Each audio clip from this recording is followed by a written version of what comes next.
Good afternoon, our honorable guests, speakers, trade show buyers, incubators, media friends. Ladies and gentlemen, my greatest pleasure on behalf of Global Sources, we are delighted you have here to participate in the Global Sources Electronics 2017, the start of Launchpad Tech Conference, the world's largest hardware startup trade show. My name is Tansel Chow. I'm the MC for you today. I wish you a warm welcome and pleasant stay with us.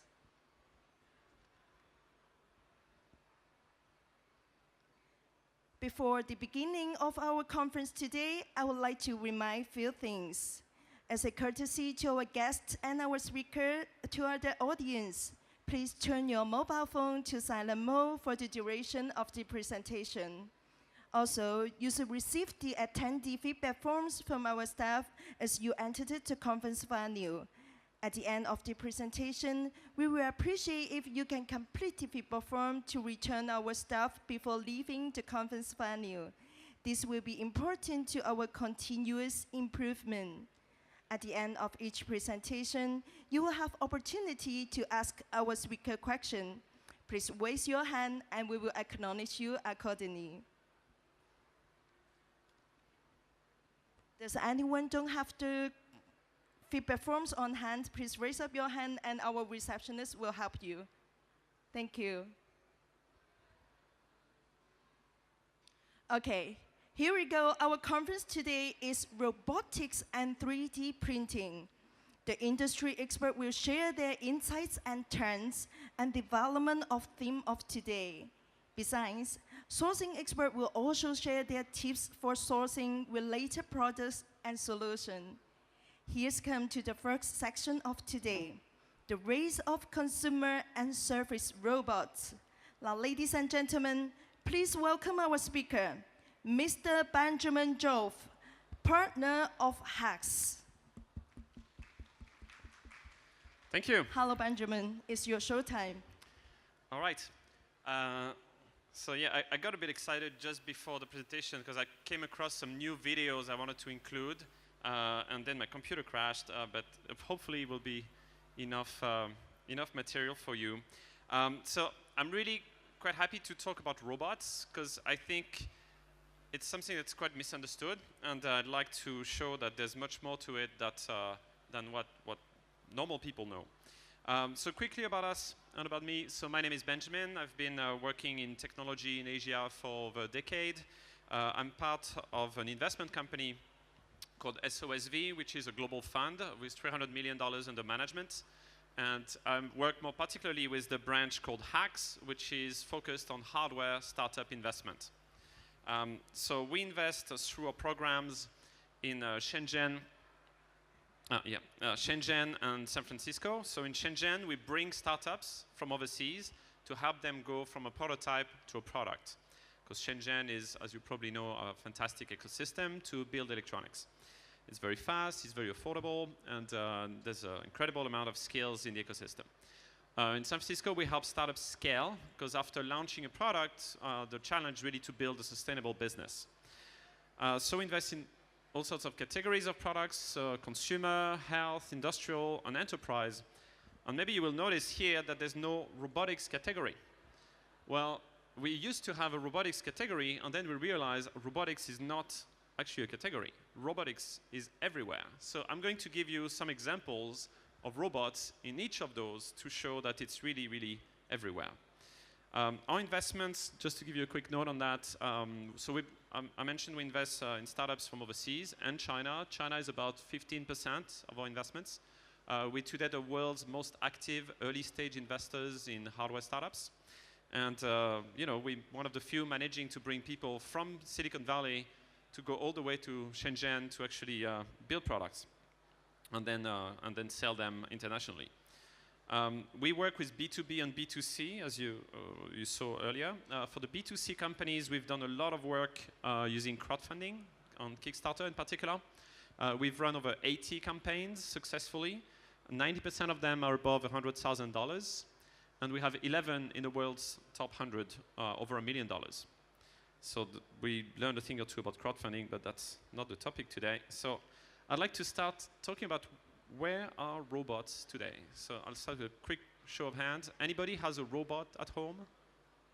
Raise your hand if you have a robot in your home. Okay, nobody has a robot. Anybody has a smartphone? Okay, just to check if your hand works. Okay, so I guess some of you might have considered not crime, but maybe cleaning. So this is probably some of the most popular robots today. Actually, this is the most popular consumer robot today. So the Roomba and its little sister, the Brava. There's other robots actually that are getting quite popular. Some of them actually made by Chinese companies doing quite well. For example, the Winbot by a company called Ecovacs, which is maybe exhibiting here. I haven't seen them, but maybe they're here. It's a very, very strong consumer robotics company so clean windows quite efficiently. Another robot that's quite popular, spreading quite a lot, is this one. So I have some sound. I don't know if that actually works. Maybe the sound's not coming through, but anyway, so there's a lady speaking, explaining this robot changed the life of a family. It's fantastic that nobody needs to clean the yard anymore. So those are probably the 3 most popular consumer robots and the most well-known. But there's more to it. So robots, robots actually entering our homes to do more and more chores. I'm going to skip a slide that's accidentally stayed there. But they're also going in many other places, so such as, oops, went a bit too far. Maybe you're familiar with warehouse robots. So this is a company called Kiva, got acquired by Amazon. And today they have tens of thousands of those working in their warehouses. Interestingly, recently I came across this Chinese robotics company. And you could say they actually improved on what Kiva did. Those robots, I'll just wait a little bit so that you see the bigger space, and you will see it's quite actually impressive to see the dance of all those robots, each carrying one package to be sorted in the super large warehouse. So this is like the thing that's happening somewhere, sorting your Taobao orders.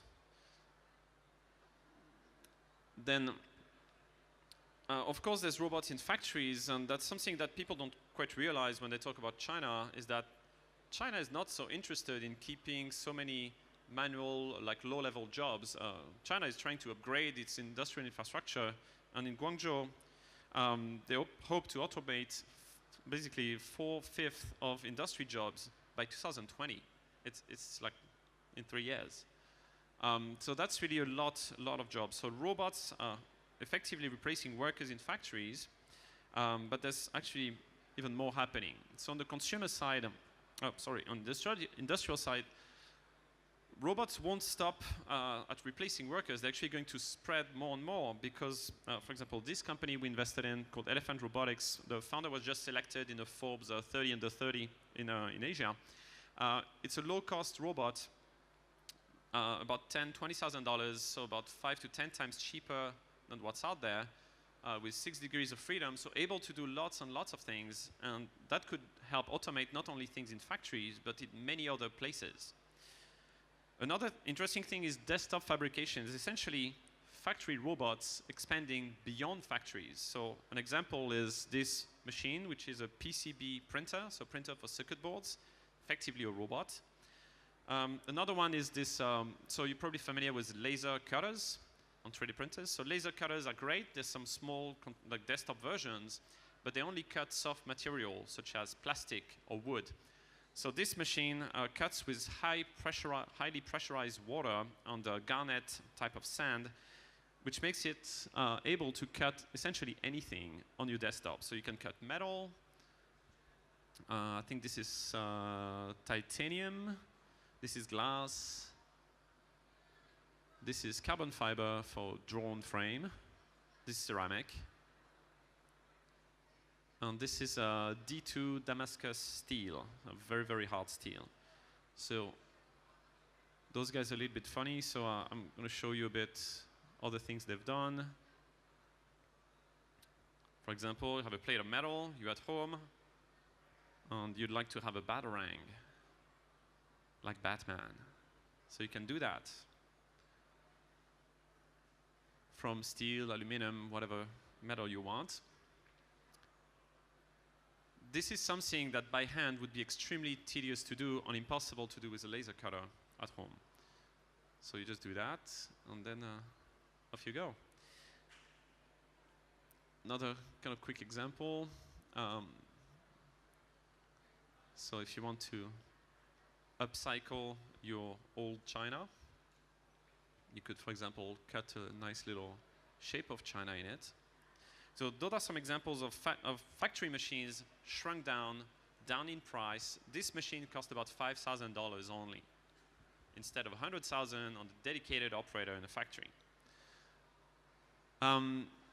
If you feel cold due to air conditioning or because winter is coming, this is another robot that can essentially print what you need for the winter, from sweaters to scarves, socks, hats, whatever you need. They have actually a better version currently on Kickstarter. They just passed $300,000, so if you need a machine like this, it's yours for about $5,000. And you will never need to buy sweaters again. So on the consumer side, which is probably what's more well known, people think generally of robots as kind of humanoid robots like UB Tech.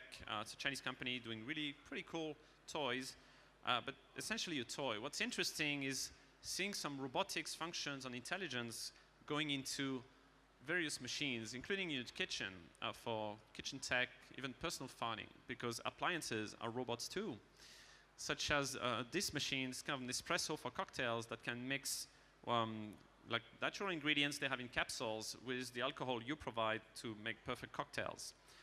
This machine, also arguably kind of a smart robot, can basically adjust the taste of your coffee based on your preferences by controlling the brewing temperature, duration, dilution, and pH. So you can really brew the perfect cup. Another machine to grow plants at home. So that's this growing trend of personal farming. In this case, not really for eating. It's possibly for medical marijuana and other applications. Another kind of robot that's almost like a little ecosystem in itself is basically a machine that can help you grow edible insects at home for clean protein. Pet tech, how about robots for pets? Well, as it turns out, this has been tried. So this is a robot that's been designed to pick up dog poop. So you have kind of a big robot with a base, two advanced arms, so picking with one hand and then putting in a bucket in the other. Can you take a guess how much this robot, made by one of the most famous robotic labs in the US called Willow Garage, how much this would cost? Take a guess. $1 million? $10? Somewhere in between? So this robot to make at that time was 2011, $400,000.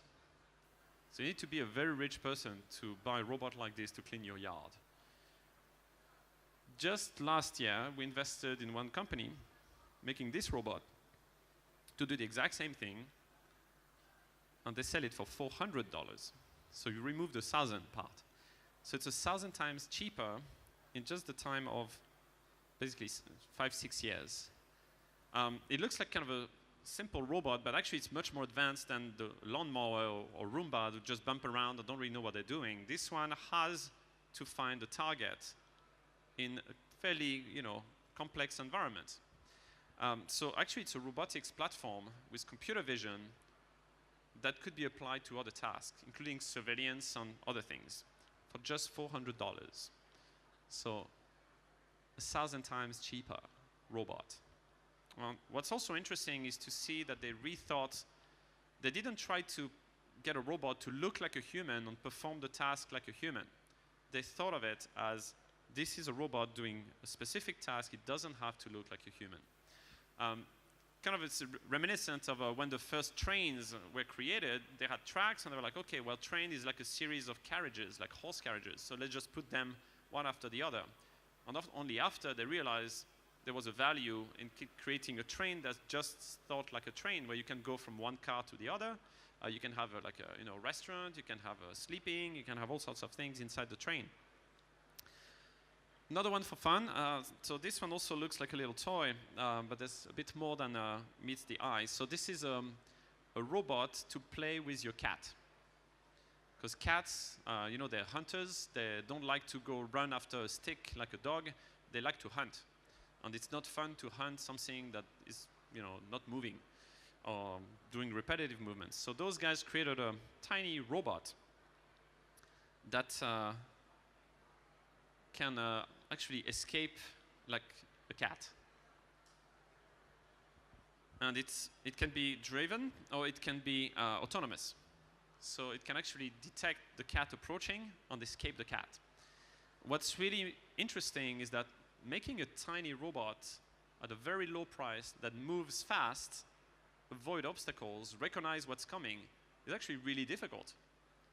Nobody's going to pay $1,000 for this, or very few people.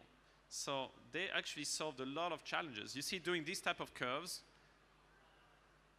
with very simple control is actually really, really difficult. So the founders actually 3 PhDs in robotics.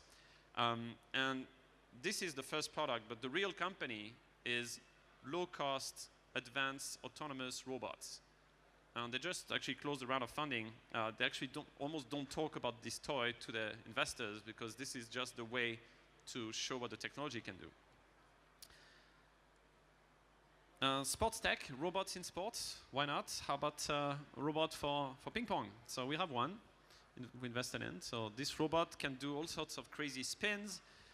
They even tested it with Olympic coach. And the coach was, you know, very unconvinced initially that robots could actually do something useful because coach had tried a lot of things. He was the Olympic coach for the US team. And he said, okay, I'll show you a serve. Can your robot do that? So he served the ball, and so one rebound on his side, one on the other side, and then did basically a right angle to the other side of the table. Really difficult spin. So the founders just pressed 3 buttons on the on the app, and then the robot served 100 balls like that. So the coach was really impressed because his job is not to serve balls. His job is to give advice, decide on what to train, and give feedback. That's where the real value is. Serving balls is actually a robot job. It's very robotic.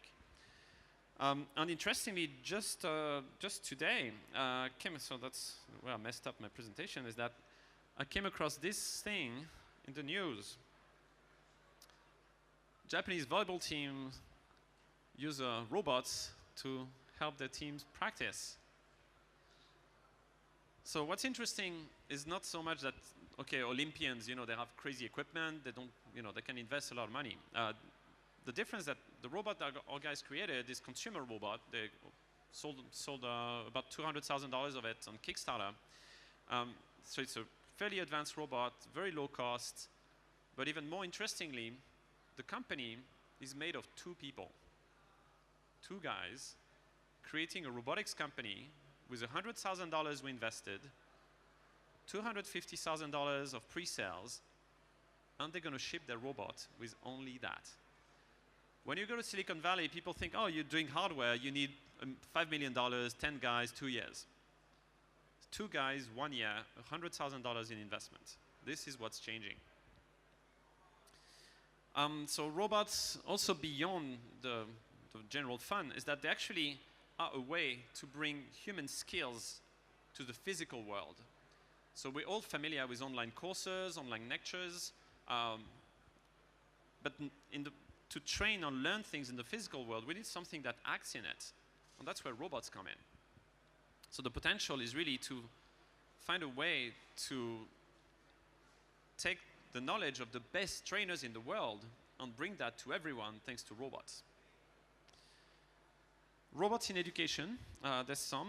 One company actually invested in 4 years ago was part of our first acceleration program in Shenzhen is MakeBlock. They're a little bit famous in Shenzhen because they're doing very well there. They have about 200 staff. They just raised $30 million. They're doing very well, so it's robots for education. Interestingly, it's one of those emerging Chinese companies starting to sell more outside China than inside China by making very innovative products. So in that category, you probably have guys like Ninebot, guys like DJI. So this is another one that's rising. Robots for education. This robot is trying, oops, wrong video, is basically a robot to teach foreign languages to little kids by getting more engagement thanks to the ability to show emotions. So I have the wrong video here. Oh no, I have the right video. There you go. So you can see how that can create more engagement and more interactions with kids. So robots can actually teach and train our bodies and minds. Moving on to enterprise. Robots will replace more and more dirty, dangerous, and repetitive tasks. Not just serving ping pong balls, but also doing things like delivery. So this company we also invested in, founded by, oops, sorry, the video. Founded by graduates from MIT and University of Pennsylvania with some robotics experience. So you can imagine where that can be used. There's robots to do also inventory.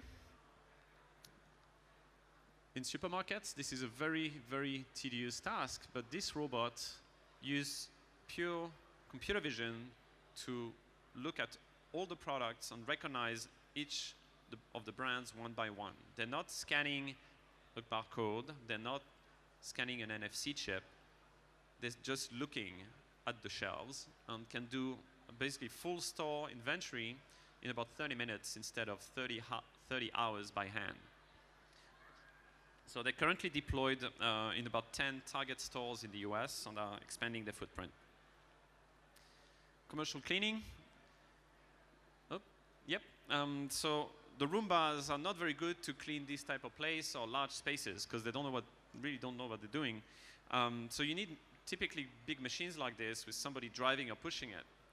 Well, if you can make it smart enough, maybe you don't need the person. So that's exactly what this company from Hacks as well is doing. So here it is in Singapore airport, cleaning around.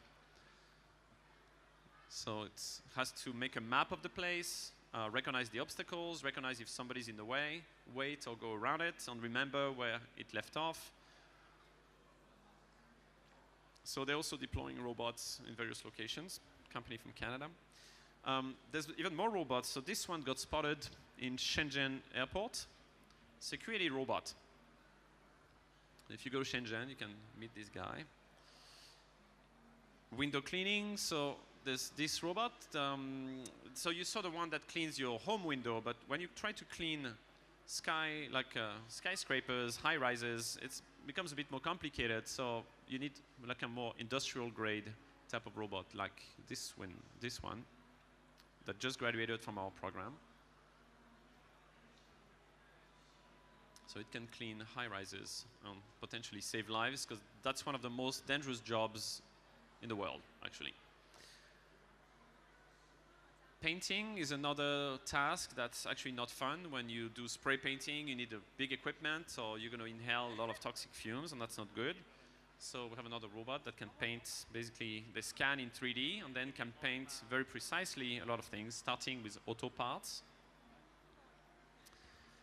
How about transporting things? So if you go to environments where you cannot really easily drive a car or vehicles, then basically humans have to carry things or donkeys. But robots can do it too. The problem of robots is that if they have legs, they don't really like this type of environments, or it costs really a lot of money to make smart enough robots. It's very difficult. But this robot does very well when there are obstacles. So on this video, it's carrying about 100 kilos on its back and peacefully climbing stairs with these tiny wheels. On the next, you can see that it's climbing even pretty large obstacles, bigger than the size of the wheels. So they're actually piloting in China. So it's a Swiss company from EPFL, pretty famous university there. They're doing a pilot in China with firefighters who need to bring heavy equipment to fire zones. and also looking at preparing a pilot for basically surveillance of construction sites and power plants and other things like that. So you see these big robots, about 250 kilos. 3 months before joining us, this is before the program, this is what they had, so much smaller prototype. So it really shows also the power of Shenzhen for prototyping and manufacturing. And that's kind of the last category. So there's robots in health. There's already robots performing surgeries, but there's also a lot of other opportunities in categories such as bionics.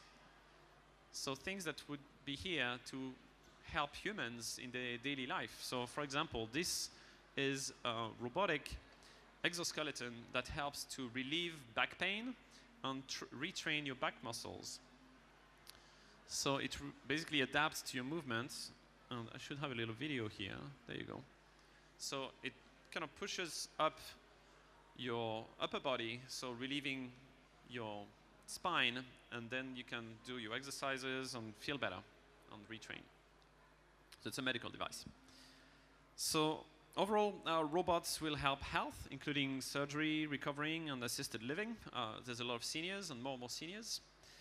And to sum up overall, and I think we'll have a few minutes for questions, robots are spreading. They don't look like humans. They compete, they complement and enhance us, like technology essentially has always done. And this is the age of AI robots starting. Thank you very much. Thank you, Benjamin. Please remain on stage. Is there any question to ask our experts? Please raise your hand. Yes, please. Anyone? Oh, Benjamin, your presentation is so detailed, so they don't have questions. Thunderstruck. Yet. So if you are working on startups beyond robotics, on doing hardware, I'm very happy to talk with you. You can also message me via Twitter, email, WeChat, and yeah, looking forward to the following presentations. Thank you. Okay. Thank you very much, Benjamin. So if you have any further question, please contact him with this contact.